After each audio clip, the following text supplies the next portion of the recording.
May 1944, 470 feet above the Irrawaddy floodplain. The heat already shimmered off the hard, packed laterite of Maikina's airstrip. As a grey veil of ground, mist clung to the elephant grass. It felt like the jungle itself was holding its breath. On the far edge of the strip, Japanese sentries watched the tree line they believed was theirs, a wall of teak and bamboo that had protected them for months like a green fortress. They felt untouchable. The Irrawaddy rolled broad and brown to the west. The Mogong Road ran north in a thin red scar, and somewhere beyond the haze a C-47's twin Wasp engines murmured a steady promise of power. The sky hummed as if history were taxiing in. The garrison had settled into the rhythm of possession. Foxholes dug deep, revetments stacked with crates, a few bicycles leaning against a shed, rifles oiled against the wet season that would soon hammer the valley.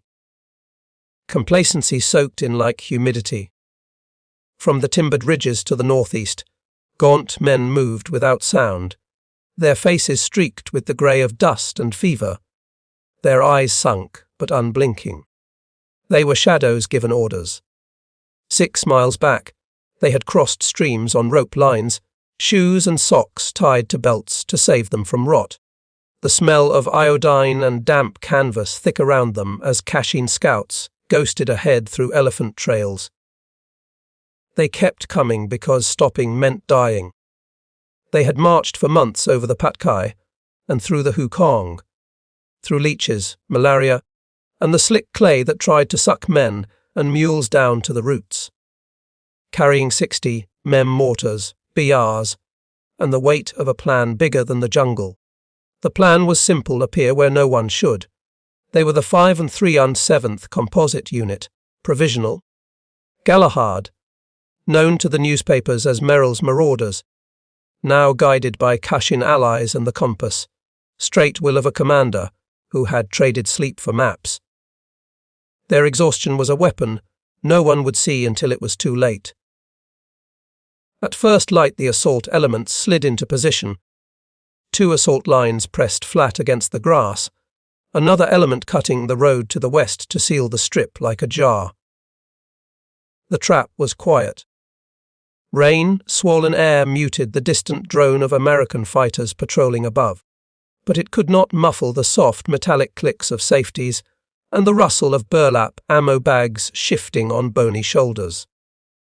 The sound of resolve is small.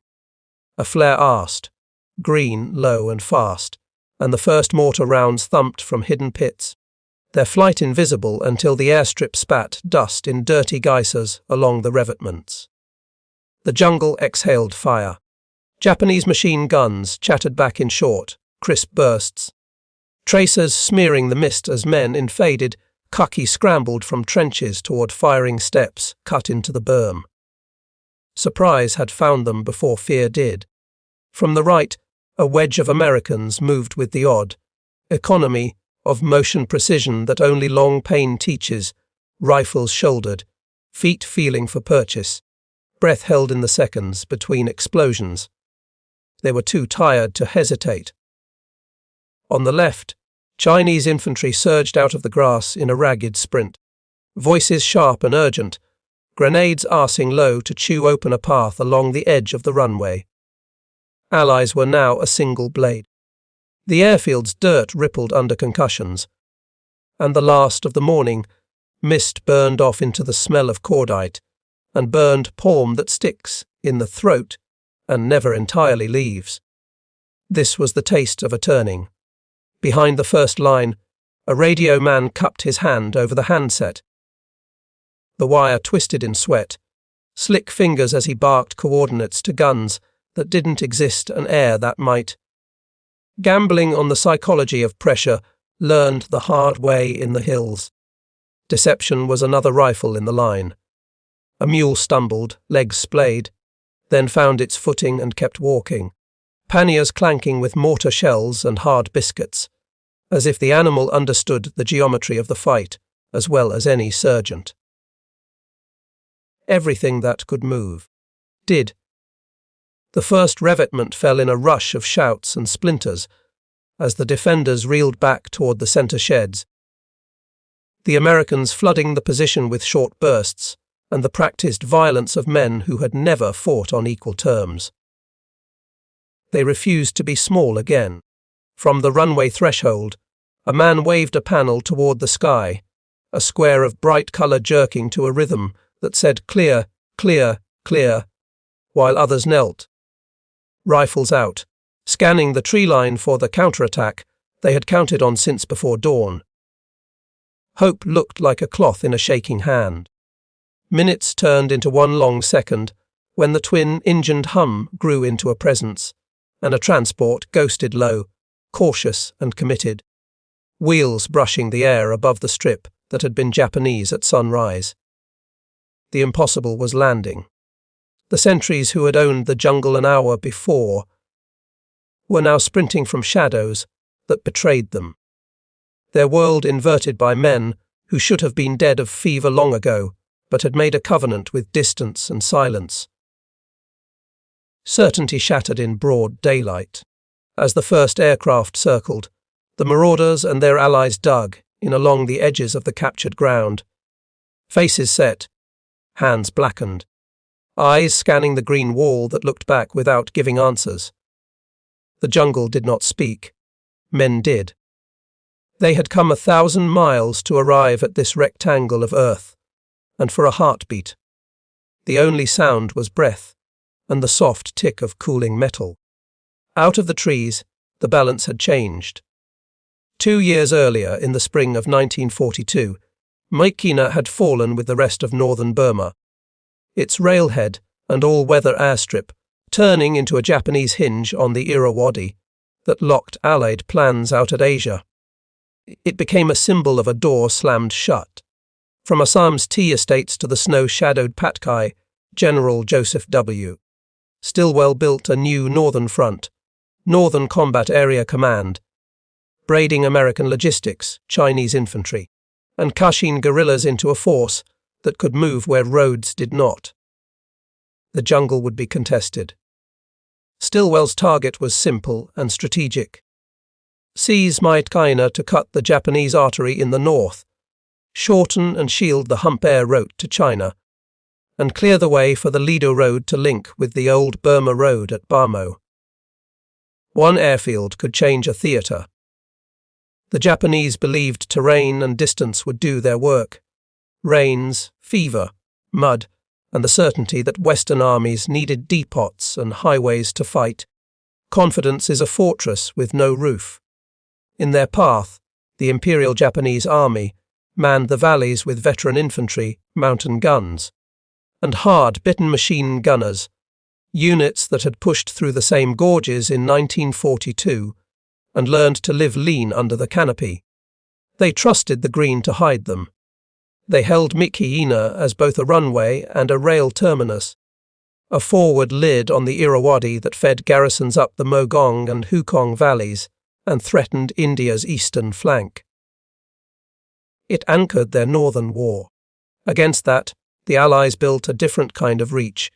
C-47s of 10th Air Force traced aerial supply lines over ridge lines. The 1st Air Commando Group scouted and struck with P-51s and light liaison planes, and OSS Detachment 101 armed Kachin scouts who knew every ridge, stream, and elephant trail by touch. Air and shadow became tools. The 5E307th Composite Unit, provisional formed in late 1943 from volunteers culled across theatres, trained in India under British long-range penetration doctrine to move in columns, live off airdrops, and break rails and nerves behind the line. They were a blade meant for the backcountry. They organised around 3 colour-coded combat teams, red, white and blue, built light and heavy on firepower, M1 rifles and carbines, BRs and M1919s, 6-cylinder and 81 to Miemen mortars, demolition kits, machetes, and more radios than a standard battalion to talk to the sky. Weight was traded for reach. At first, even friendly voices doubted them. Newspapers called them Merrill's Marauders. With the easy bravado of a headline, while staff officers quietly added up malaria rates, mule loads, and maps that showed no roads at all. Skepticism sweated out of the walls. The Marauders stepped off in February 1944, slipping over the Patkai into the Hukong and Mogong, cutting Japanese tracks at Wolobum, Shaduzup, and in Kangatong, with Chinese 22nd and 38th Divisions grinding forward in parallel along the valleys. Pressure built, unseen and constant. Each fight was a lesson: ambush the lead element, smash the trail party, mine the ford, and vanish before the counterattack. Then mark a drop zone with coloured panels, and wait for the parachutes to spill food, ammunition, and atabrine into the leaves. Survival had a procedure. The Japanese countered with their own discipline: night probes, flanking infiltrations, the stuttering bite of Type 92, woodpecker, machining guns, and the low thump of 79 Mama's battalion guns laid by men who could read a hillside by its shadows. They were not amateurs. But in early May a seam appeared. Defensive attention fixed on the Chinese drive from the west, while the riverbank north and east of Myat Kina remained sparsely picketed. The monsoon not yet fallen, the garrison lulled by the belief that no enemy could mass and march through those hills in time.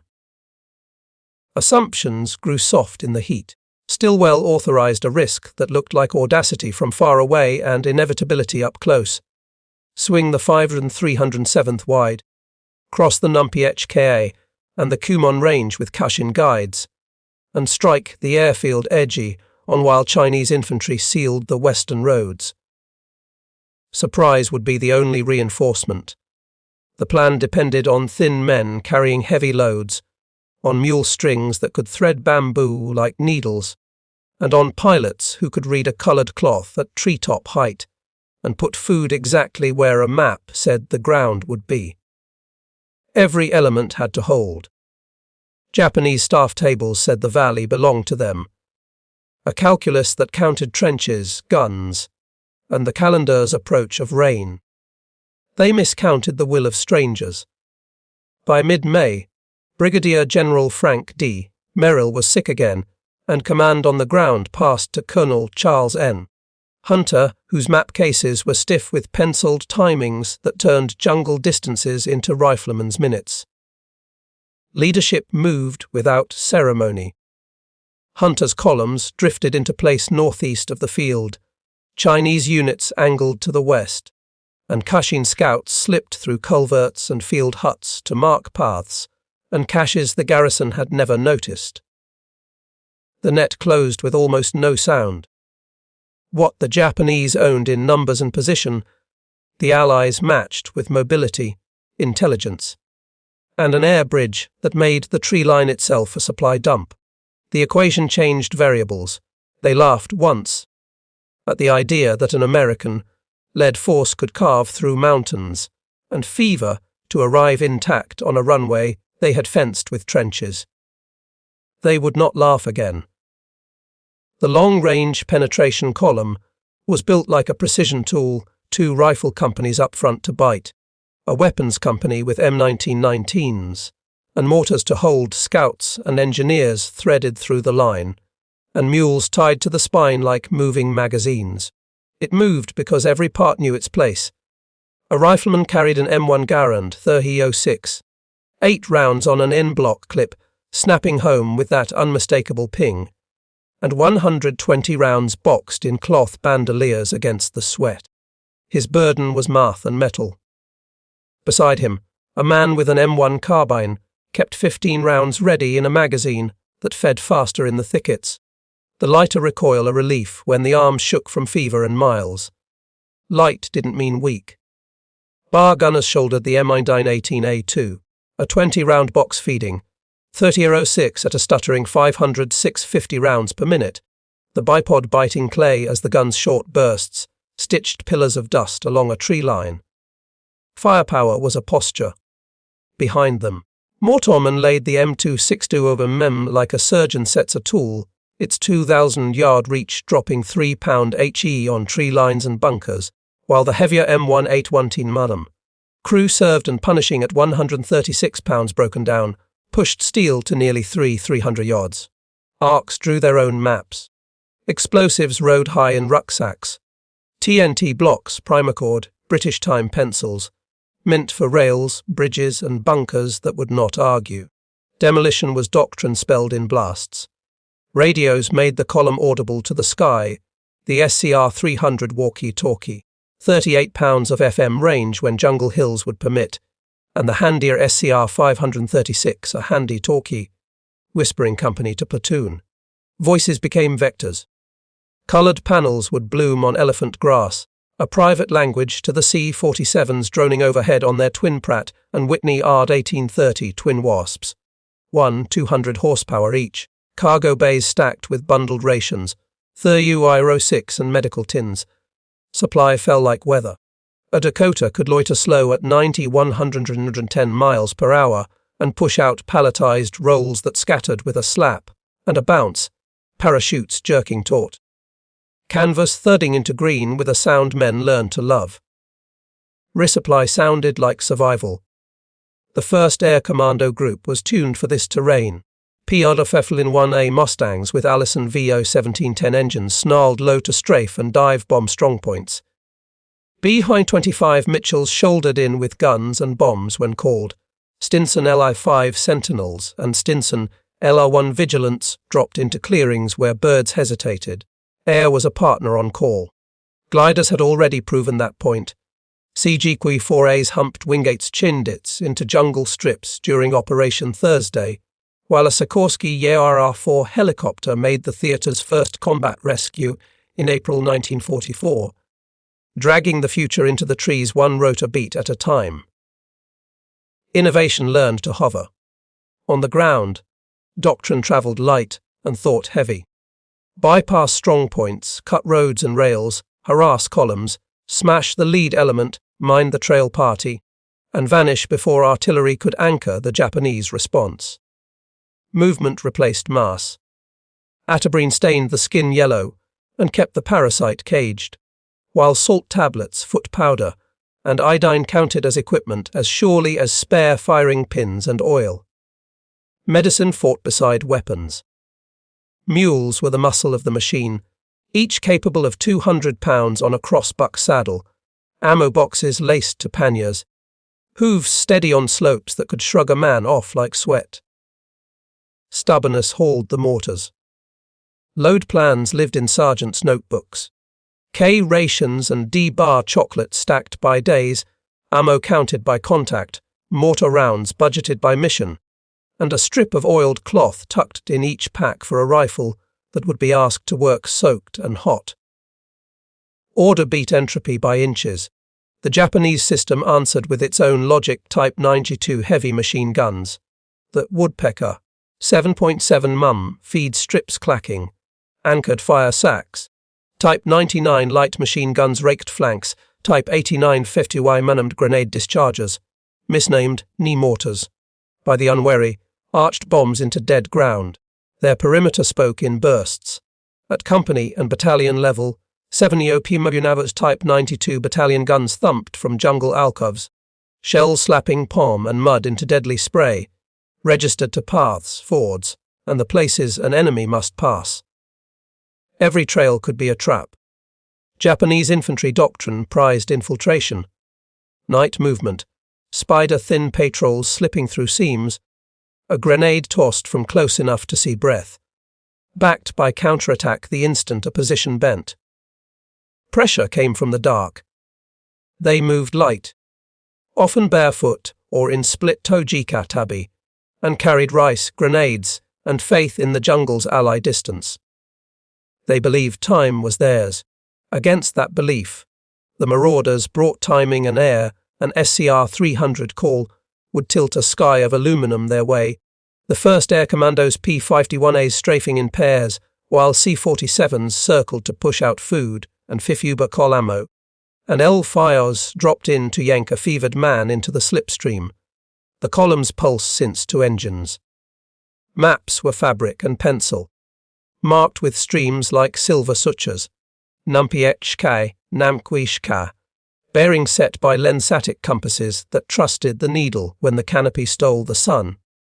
Direction lived in the hand. Even the boots told doctrine service shoes with leggings at first. Then jungle boots trickling in, canvas and rubber that drank water and gave it back slowly, while socks were rotated, dried over small twig fires, and guarded like ammunition. Feet were the true logistics. Every technical choice served the same thesis. This force would not wait for roads, would not need depots, would not ask the jungle's permission. It would make its own. The machine's character was not speed or armor, but reach radios to summon thunder, mortars to bend ground, mules to drag the weight, and men trained to swing past the flank and appear where the enemy had not posted a thought. Reach breaks certainty. Dawn slid off the Kumon Range on the 17th of May 1944 and pooled in the grass around Myekina's runway, a pale light that flattened shadows and made confidence look like routine. Routine was about to end. Colonel Charles N. Hunter's columns uncoiled in the hush. Marauder platoons on the north and east, Kashin guides pressed to the edges, and elements of the Chinese 150th Regiment angling to cut the western tracks that fed the garrison. Surprise had a geometry.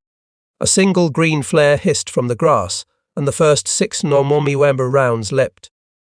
Their arcs invisible until the revetments spat dust and splinters along the line of parked equipment and sandbagged pits. The opening move sounded like a heartbeat amplified. Japanese machine-gun guns replied in clipped, professional bursts. Type 92, woodpeckers, hammering a rhythm that had stopped other men on other mornings, tracers smearing the low fog. This time the rhythm faltered. On Hunter's right, bars stitched the berm as riflemen slid forward by twos, boots flattening the grass, eyes fixed on the lip of each trench where a helmet might rise. Momentum made courage efficient. Kashin scouts ghosted through culverts and drainage ditches to mark gaps with hand signs, their knowledge of the ground turning a labyrinth into a corridor just wide enough for a squad. Local memory outflanked maps. To the west, the Chinese cut the road with grenades and short, violent rushes, stopping couriers, pinning trucks, and sealing the strip from help that would otherwise arrive at a trot. The lid dropped fast. A mule train edged up under the lee of a shed, panniers clanking softly, while a mortar crew broke open their wooden crates and fed the tube with the deliberate speed of men who had already buried friends. Precision hid grief. The air above the field trembled with promise as C-47s circled at 500 feet, engine steady, crews peering down for coloured panels that would say the ground was theirs. Hope wore roundels and olive drab. On the edge of the runway, a sergeant flipped a panel to bright, a square of colour jerking in his hands as he knelt between tufts of grass and scanned the tree line for the counterattack that doctrine said must come. Nerves made signals shake. Japanese defenders bounded from pit to pit, their NCOs shouting men into new fire sacks as a 70 Ulu Marauders battalion gun thumped once.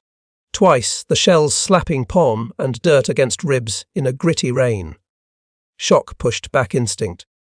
Then the wedge went in. Marauders clearing the first revetments with grenades and M1 bursts. A mortar round dropping clean into a machine gun pit that had chosen the wrong minute to reload. A strong point simply ceased to exist. Across the field, a liaison plane skimmed so low its shadow touched the berm, pilot craning for the panel, the little L-25 banking wide to relay what the radios, choked by trees and distance, struggled to carry. Eyes became transmitters. Minutes stretched and snapped as a Dakota settled into a cautious approach. Wheels teasing the air, flaps down, the pilot reading the strip the way a man reads a face he wants to trust. Landing felt like belief made metal.